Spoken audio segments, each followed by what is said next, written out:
President Obama appears on Marc Maron's podcast, and downloads are approaching 1 million.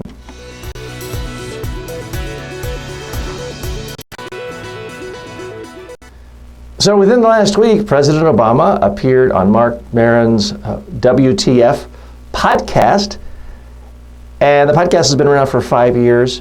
After President Obama appeared on it, it had 900,000 downloads within 36 hours, well on its way to having 1 million downloads. And now, while that doesn't directly translate into listens, it's considered a pretty high correlation. What does this really mean? Now, it was only 2 years ago, if you recall, on the HBO show The Newsroom, there was a recurring joke that the star anchor was going to be fired and relegated to a podcast, as if that were just a demotion of 99%, being kicked to the curb. Well, these days, look at the numbers. There are hour blocks on MSNBC, reputedly a major news network, that only has 15,000 viewers. If you're looking at a news network like Al Jazeera, it could be 10% of that. Or sometimes, according to ratings, really nothing shows up. Whereas a podcast like Marc Maron's, 900,000. This one I'm sure will reach 1 million. I think we're at an inflection point, folks, where for so long podcasting, YouTube videos, they seemed not quite real. Now we're getting to the point where the podcasts seem real, and some traditional news sources like AM talk radio don't seem real. Because here's the thing, there are many, many towns in America that have local talk radio hosts, the same stations that have Rush Limbaugh and other prominent conservative syndicated hosts.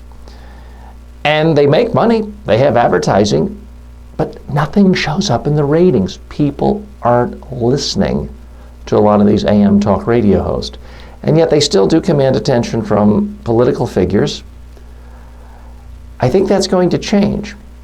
I'm not suggesting local AM talk radio hosts can't get guests anymore, but savvy politicians, CEOs, executives, authors, experts, I think increasingly are going to look at the numbers, and they're no longer going to say, well, oh, that's only the internet.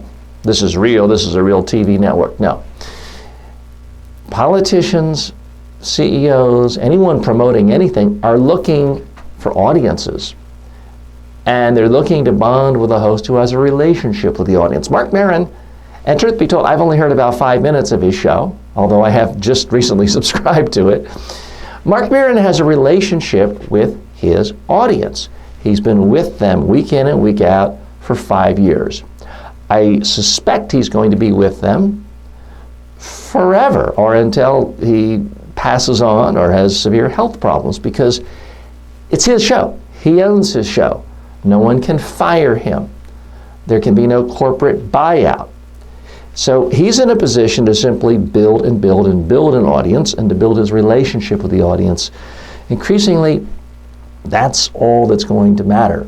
And the fact that you are on a so-called network doesn't matter. These days, everybody's on a network. It's called the internet.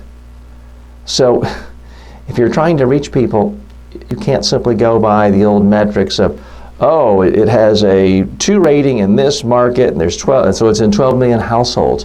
Meaningless. Every show, this show right now, is in billions of households. Why? Because anyone who has the internet can reach it.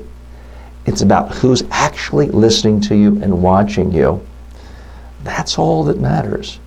Not whether you are traditional or have an FCC license. Nobody cares about that. If you're interested in learning more about podcasting, starting your own podcast, I do have an online course on helping you learn how to look your best, sound your best, come across comfortable, confident, and relaxed for your podcast. So click the link below in the description, and you can always go directly to the website mediatrainingworldwide.com and click on the online courses, and you'll see it there.